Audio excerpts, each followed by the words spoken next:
After installing Java JDK in our computer, it is time to install the editor that we want to work with. There is many editors we could use it for this tutorial. Like we could use Eclipse, or we could use NetBeans. Any editor you feel comfortable with, please go ahead and start with.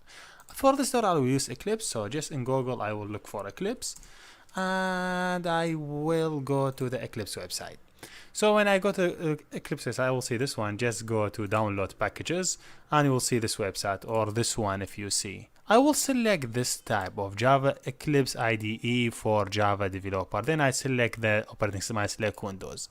I will wait for, then I click download from here, and I will wait for some time until he complete. After a specific time, you will see this screen. So he downloaded it. I just open the folder. I will see it in Windows. You will see it as something like zip file. You just need to click right on it and unzip it. But in Mac, you just you'll see Eclipse file, and just you do double click on it and you open it. So because I'm in Windows, I'm just clicking on extracting this folder. And I will wait for some time. As I told you, if you are in Mac, you will see it one file, name it Eclipse, you double click on it and you will take it in your desktop and you could start working on it. Let me wait for some time and get started.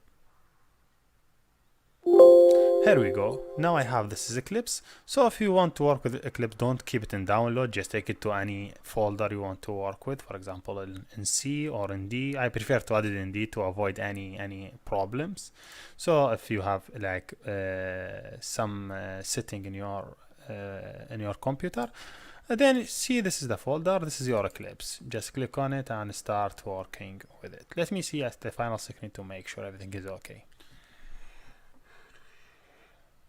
Here we go. He will ask you for the default. I will say don't ask me again and keep all my file here in workplace. That whatever project I will do will go to that place. Yes, here we done, and now everything is great. I have my project, and if you see I close it, this is my development environment. I could click right and start creating my project. Here we done, and see you next.